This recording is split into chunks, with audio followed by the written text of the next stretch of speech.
이 하늘 담은 교회는 녹색운동, 그러니까 환경운동에 앞장서는 교회입니다. 그래서 여름이 되면은 에너지 절약 차원에서 가운을 입지 않고 이렇게 짧은 소매옷을 입고 강단에 서게 됩니다.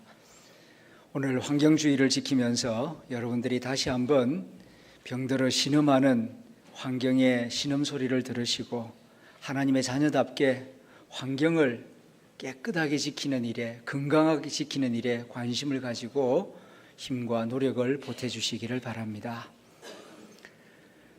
6월을 맞이했습니다. 6월 달에는 그리스도의 성품 가운데에서 충성에 초점을 맞추어서 말씀을 나눕니다. 충성하면은 생각나는 모습이 있지요. 이미지가 있지요. 군인들의 모습입니다. 제복을 입은 군인들이 인사를 할 때 거수경례를 하는데 충성하고 이렇게 인사를 합니다. 우리들도 6월을 맞이하여서 충성이라는 단어를 가슴에 새기고 또 하나님께 충성을 다하겠다 하는 그런 마음으로 한번 거수경례를 해보겠습니다. 제가 충성하면 여러분들도 거수경례로 하나님께 경례를 드리는 겁니다. 충성! 보기 좋습니다. 정말 멋진 충성스러운 군인의 모습이 나오는 것 같습니다. 오늘은 충성 가운데에서 심지가 견고한 사람, 이사야 26장 3절에 나오는 말씀인데요. 이 말씀을 제목으로 삼아서 함께 말씀을 나눕니다. 현대 비즈니스 세계에서 성공을 하려면은 3P가 필수적이다, 그런 말을 합니다. 3P가 뭐냐? 첫 번째 P는 파워입니다. 능력이 있어야 돼요. 그 능력이 재력이 될 수도 있고 체력이 될 수도 있고 또 전문 분야의 기술이나 지식이 될 수가 있습니다. 이런 파워가 있어야 그 분야 비즈니스에서 성공할 수가 있을 것입니다. 두 번째로는 practice입니다. 실천 의지입니다. 돈도 있고 전문 기술도 지식도 있지만 실천 의지가 없으면 소용이 없습니다. 그 자산과 자본을 가지고 뭔가를 이루어보고 싶다 하는 의욕, 욕심, 이런 것이 있고 이걸 가지고 밀어붙여야죠. 꾸준하게 추진해 나가야 뭐라도 일을 이룰 수 있는 것이지 많이 가졌다고 많이 배웠다고 다 성공하는 것은 아닙니다. 이렇게 실천 의지가 두 번째로 중요합니다. 세 번째 중요한 것이 peace, 평화입니다. 능력도 중요하고 의지도 중요하지만은 눈에 보이지 않는 이 마음의 평화가 사실 모든 일을 가능하게 하는 밑바탕이 됩니다. 마음의 평화, 관계의 평화, 이런 것들이 있고서야 그 모든 것들을 가능하게 하는 촉매가 일어나는 것이죠. 재산도 있습니다. 지식도 있습니다. 좋은 인맥도 있어요. 명예까지도 있어요. 그런데 마음이 불안하면, 마음이 두려워하면은 의미를 느끼지 못합니다. 행복을 느끼지 못합니다. 열심히 해본들, 성공해본들 본인이 그 기쁨을 느끼지 못하는데 무슨 소용이 있겠습니까? 이렇게 마음의 평화라고 하는 것이 눈에 보이지 않는 무형의 아주 중요한 자본 역할을 한다는 것을 알아야 할 것입니다. 몇 년 전 선교 특강을 부탁받아서 전주에 간 적이 있었습니다. 이틀 동안 강의를 해야 하기 때문에 호텔을 누가 잡아주었습니다. 제 방이 7층이었습니다. 옷을 벗고 유리창을 열어보니까 바로 아래에 아주 큰 저택이, 기와로 지은 좋은 저택이 눈에 들어왔습니다. 참 보기에 좋았습니다. 마당도 넓었습니다. 잔디가 심겨져 있고 그리고 높은 담장에 철조망이 쳐져 있습니다. 그리고 그 잔디밭 위에는 아마도 손길이 많이 간 것 같은데 아주 정갈한 나무와 바위가 여기저기 조경을 이루고 있었습니다. 그리고 그 집에는 대문 앞에 말만한 2마리 개가 그 집을 지키고 있었습니다. 그야말로 완벽하게 보이는 아름다운 집이었습니다. 야, 누가 사는지 모르지만 참 잘 사는가 보다, 행복하겠다, 그렇게 생각을 했습니다. 그리고 잠자리에 들었는데 한밤중에 갑자기 날카로운 소리가 들려왔습니다. 얼마나 시끄럽고 요란스러운지 자다가 일어나서 무슨 일인가 하고 창문 너머를 보았습니다. 그랬더니 그 저녁 무렵에 보아두었던 그 기와로 된 큰 저택 안에서 날카로운 남자 여자 목소리가 들려 나오는 겁니다. 아마도 무슨 일이 있는지 크게 싸우는 것 같았습니다. 그 소리가 얼마나 날카롭고 강했던지 저만 깬 것이 아니라 모든 호실에 있는 다 투숙객들이 그 소리에 일어나가지고 불을 밝히고 무슨 일인가 하고 바깥을 내다보고 있었습니다. 넓은 평수에 큰 기와집에 고급 승용차에 그리고 CCTV, 말만한 2마리 개, 그리고 잔디밭, 이렇게 좋은 것들을 다 가졌지만은 정작 마음의 평화를 가지지 못하여서 그날 밤 그렇게 날카로운 비명소리가 그 집에서 새어나왔던 것입니다. 우리는 매일 돈을 얻기 위하여 많은 수고를 합니다. 건강을 지키기 위하여서 애를 많이 씁니다. 그리고 명예를 소중하게 다룹니다. 행여 누가 내 기분을 상하게 하면 어떠나, 또 내가 다른 사람의 기분을 상하게 하면 어떠나, 이런 염려 때문에 상당히 신경을 쓰며 삽니다. 그러나 정작 생명의 근원인 마음을 지키지 못하면, 마음의 평화를 잃어버리게 되면은 한평생 애써 모아두었던 소중한 것들을 하루아침에 그냥 잃어버리게 되는 것입니다. 돈도 중요하고 전문 기술이나 지식도 중요하지만은 그에 못지않게 마음이 더 중요하다는 것을, 마음의 평화가 얼마나 값진 것인가를 사람들이 알아야 되겠는데, 사람들이 돈 귀한 줄은 알면서도 마음의 평화가 얼마나 귀한 것인지는 평소에 잘 모르고 살아갈 때가 많이 있어서 안타깝습니다. 장사하는 것이나 사업을 하는 것이나 공부하는 것이나 다 마찬가지입니다. 자본도 있고 의욕도 있습니다. 그러나 마음이 불안하면은 그 가지고 있는 모든 것들을 제대로 활용할 수가 없습니다. 마음이 위축되어 버리면은 좋은 것을 가지고서도 제대로 쓸 줄을 모르게 되는 것입니다. 시험 치는 학생들을 보십시오. 머리가 좋습니다. 열심히 공부합니다. 준비합니다. 그런데 시험 치는 당일날 무슨 일 때문인지 마음이 불안해지면은 시험지가 제대로 보이지를 않아요. 문제가 제대로 읽혀지지를 않습니다. 열심히 공부했는데도 잘 기억이 나지를 않아요. 마음이 불안하면은. 그러나 반대로 마음이 평안해지면은 자신감이 생깁니다. 잊어버리고 있던 것도 새롭게 기억이 납니다. 평소에 할 수 없다고 생각되어서 위축되었는데 마음이 평안해지면은 할 수 있겠다 하는 용기가 생기고 희망이 생겨나는 것입니다. 이렇게 마음의 평화라고 하는 것은 매우 중요한 것입니다. 그런데 이렇게 중요한 마음의 평화를 어떻게 하면은 어디서 얻을 수가 있는가? 오늘 성경이 가르쳐주고 있습니다. 본문 3절에 있는 말씀입니다. 주께서 심지가 견고한 자를 평강하고 평강하도록 지키시리니 이는 그가 주를 신뢰함이니이다.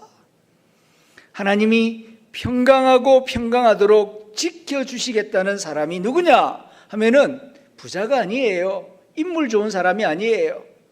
심지가 견고한 자를, 심지가 견고한 그를 여호와 하나님이 평강하고 평강하도록 지켜주실 것이다. 하나님의 말씀이 우리에게 가르쳐주고 있습니다.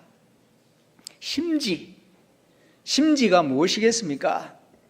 등불이나 소에 사용하는 그 헝겊 같은 작은 그런 심지가 아닙니다. 여기서 말하는 심지란 마음에 품은 뜻을 의미합니다. 깊은 뿌리를 가진 나무가 비바람에 쉽게 흔들리지 아니하는 것처럼 마음이 깊고 뜻이 깊고 그리고 그 뜻이 견고한 사람은 하나님께서 평강에서 평강으로 지켜주신다는 말씀입니다. 심지가 견고한 사람, 이걸 달리 표현하면 충성스러운 사람, 그런 뜻입니다. 마음의 중심을 잡고 나는 여호와만 섬기겠다, 여호와를 신뢰하고 어떤 상황 가운데에서도 일이 잘 되거나 일이 안 되거나 건강하거나 몸이 불편하거나 부유하거나 가난하거나 나는 변함없이 끝까지 여호와 하나님을 섬기리라, 이렇게 결단하고 살아가는 사람을 일컬어서 오늘 이사야는 심지가 견고한 사람이다, 이렇게 말씀하고 있습니다. 하나님은 변덕스러운 사람 좋아하지 않습니다. 철새처럼 여기 붙었다 저기 붙었다 하는 그런 사람들 별로 좋아하지 않아요. 그러나 진실한 사람, 정직한 사람, 충성스러운 사람을 좋아하십니다. 그에게 복을 주시고 그와 동행하기를 기뻐하시고 그를 통하여 하나님의 뜻을 이루시기를 원하십니다.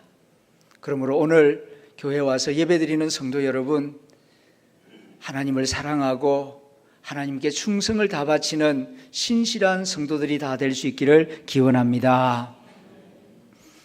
심지가 굳은 사람 하면 성경에서 대표적인 인물로 다니엘을 생각할 수 있겠습니다. 다니엘은 포로 시대에 태어났어요. 이스라엘 나라가 망하고 바벨론으로 다 포로로 끌려갈 때 그 조상이 포로로 끌려갔습니다. 그리고 거기 외국에서 어려운 생활을 합니다. 포로의 후손으로 태어나서 많은 고생을 하죠. 그러나 그런 어려운 상황 가운데서도 그는 조상이 물려준 그 믿음을 간직하고 어떤 형편, 어떤 처지 가운데에서도 나와 내 집은 여호와 하나님만을 섬기리라 결단을 하고 하루에 3번씩 예루살렘을 향하여 창문을 열어놓고 어릴 적부터 기도하는 그런 사람이었습니다. 하나님이 다니엘의 그런 신실한 모습, 충성스러운 모습을 보시고 복을 주셨어요. 지혜의 복을 주셨습니다. 그래서 그는 탁월한 사람이 되었고 왕의 눈에 띄어서 그 거대한 페르시아 제국의 국무총리 중에 한 사람이 됩니다. 이렇게 높은 사람이 되어서 왕을 보좌하는 그런 관리가 되었는데 다른 사람들은 다니엘을 시기 질투하였습니다. 그래서 다니엘을 어떻게 하든지 쓰러뜨리고 넘어뜨리려고 음모를 꾸미죠. 여러 가지 책 잡을 것을 살펴보고 고자질할 것을 찾아내려고 하였으나 다니엘이 워낙 정직하고 진실함으로 찾아내지를 못합니다. 그러다가 한 가지를 발견하죠. 다니엘은 여호와 하나님만을 섬기는 사람이다. 욕을 악용해가지고 왕에게 가서 이런 제안을 합니다. 왕이여 만세수를 하옵소서. 왕이 이 제국의 군주가 아닙니까? 절대 충성을 받아야 이 나라가 안정이 될 것입니다. 그런 거로 이제부터 30일 동안 오직 임금에게만 절을 하고 섬기도록 하십시오. 임금 아닌 다른 신이나 다른 존재의 이름을 부르면은 그건 역적모의를 꾸미고 있는 사람일지도 모릅니다. 그런 사람은 사자굴에 집어넣든지 뜨거운 불 속에 집어넣어 죽여버리십시오. 어떻습니까? 그 참 좋은 제안이다. 그래서 문서를 만들어 가지고 거기에 왕의 도장을 찍어서 모든 백성들이 다 지키도록 명령을 내립니다. 다니엘이 이 이야기를 듣습니다. 잘 알고 있습니다. 그럼에도 불구하고 그는 마음이 흔들리지 않습니다. 그의 굳은 심지를 보여주는 말씀이 있습니다. 다니엘서 6장 10절입니다. 다니엘이 이 조서에 왕의 도장이 찍힌 것을 알고서도 이 조서, 다시 말하면 왕과 왕이 세운 금신상에게 절하지 아니하고 다른 신이나 다른 존재에게 절하면은 반드시 죽는다 하는 이 조서에 왕의 도장이 찍힌 것을 알고서도 다니엘은 자기 집으로 돌아가서는 윗방에 올라가 예루살렘으로 향한 창문을 열고 전에 하던 대로 변함없이 흔들림이 없이 하루 3번씩 무릎을 꿇어 기도하며 그의 하나님께 감사하였더라. 다니엘은 이런 사람이었습니다. 지금까지 지내온 것 하나님의 은혜인데, 내가 지금까지 하나님의 은혜 가운데서 살아왔는데 내가 좀 불리하다고 하나님을 버릴 수는 없습니다. 평소 하던 그대로 흔들림이 없이 기도하던 그 모습 그대로 하루 3번씩 무릎을 꿇고 하나님께 기도합니다. 이렇게 하면은 지켜보고 있던 사람들이 잡아갈 것이고, 그리고 감옥에 집어넣어서 죽일지도 모른다는 걸 알고 있습니다. 그러나 그는 내게 목숨을 주시고 내게 은혜를 주신 분은 하나님이시니 하나님께 끝까지 충성을 바치리다, 이런 각오로 이런 행동을 하는 것입니다. 세상 사람들이 볼 때는 참 미련하다, 어리석다 그렇게 보일는지 모르지만 다니엘은 일편단심, 하나님을 향한 충성의 마음에 흔들림이 없습니다. 그러나 이렇게 한다고 해서 하나님이 당장 그를 구해주신 것은 아니었습니다. 화를 면하게 해주신 것도 아니었습니다. 결국 그는 활활 타오르는 화롯불 앞에 서게 됩니다.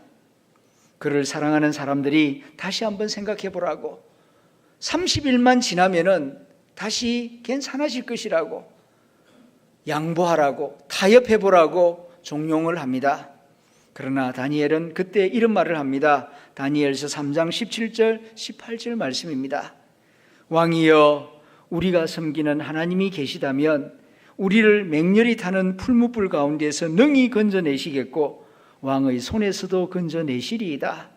그렇게 아니하실지라도, 그리 아니하실지라도 왕이여, 우리가 왕의 신들을 섬기지도 아니하고 왕이 세우신 금신상에게 절하지도 아니할 줄 아옵소서. 나는 하나님을 사랑합니다. 하나님이 나를 건져주실 줄로 믿습니다. 그러나 설사 나를 건져주시지 아니한다 할지라도 지금까지 내가 섬겨온 하나님을 버릴 수 없습니다. 나는 우상에게 절할 수 없습니다. 이렇게 단호한 의지로 하나님께 대한 충성과 믿음을 보여주었습니다. 신앙의 양심의 가책을 받아가면서 잘 살면 뭐하고 오래 살면 뭐합니까? 하나님의 영광을 가리우면서 높은 자리에 오르면 뭐합니까? 다니엘은 이런 생각, 이런 믿음을 끝까지 지킵니다. 사랑하는 성도 여러분, 이렇게 심지가 견고하고 믿음이 아름다운 이 사람을 어찌 하나님이 버리시겠습니까? 어찌 사랑하지 아니할 수가 있겠습니까? 하나님은 그 위기에서 다니엘을 건져주실 뿐만 아니라 그를 더 높여서 많은 사람들에게 귀감이 되게 하시고 하나님께 충성을 다한 아름다운 모범으로 성경에 기록하여 천대만대 사람들의 칭송을 받게 하셨습니다. 하나님은 충성스러운 사람을 결코 버리지 않습니다. 심지가 견고한 사람, 하나님을 사랑하고 하나님을 신뢰하고 처음 약속한 그 약속을 끝까지 지켜나가는 사람, 그 사람을 존귀하게 만들어주시는 하나님이 우리 하나님이십니다. 심지가 견고한 사람, 또 한 사람을 소개하고 싶습니다. 그의 이름은 유영규 집사님입니다. 서울 강서구 방학동에 사시는 안수 집사님이신데, 이분은 지금까지 13년 동안 자기가 사는 동네 산과 개울, 낭떠러지에 쓰레기를 줍는 일을 하고 있습니다. 처음에는 많은 사람들이 이상하다, 희한한 사람이 다 있네, 그렇게 쳐다보았지만은 한결같은 모습으로 1년도 아니라 13년 동안 그 일을 행해나가는 걸 보면서 이제는 존경의 눈빛으로 바라보고 있습니다. 한국에서만 그러는 게 아니라 출장 가서 바레인이나 사우디에 갈 기회가 있으면 거기 가서도 아침에 새벽 예배 드리고, 그리고 고기 굽는 데 사용하는 집게 들고 비닐봉지 하나 들고 나가서 쓰레기를 줍습니다.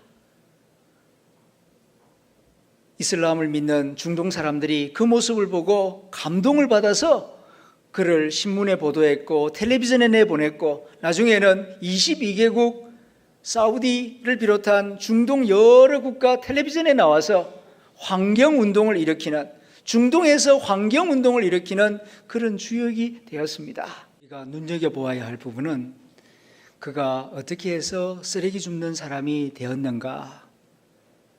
그 동기는 아기를 얻기 위하여 하나님께 기도한 일 때문이었습니다. 결혼한 지 8년이 지났으나 아기가 없었습니다. 하나님 앞에 간절하게 기도했습니다. 서원하며 기도했습니다. 하나님이 응답해 주셔서 새 생명을 얻게 되었습니다. 첫 아들을 낳았는데 얼마나 감사하고 감격스러운지 그때 하나님 앞에 약속합니다. 하나님 말씀대로 세상의 빛으로 소금으로 살겠습니다. 그래서 숨어서 피우던 담배를 끊고 평소에 운동하러 다니던 그 등산길을 자기가 섬기는 선교의 장으로 삼았습니다. 그래서 고기 굽을 때 사용하는 집게 하나 들고 그리고 비닐봉지 들고 다니면서 등산로를 따라서 쓰레기를 주었습니다. 낭떠러지에 있는 쓰레기도 줍고 산속 깊숙곳에 있는 쓰레기도 줍고 그런데도 몸을 다치지 않았습니다.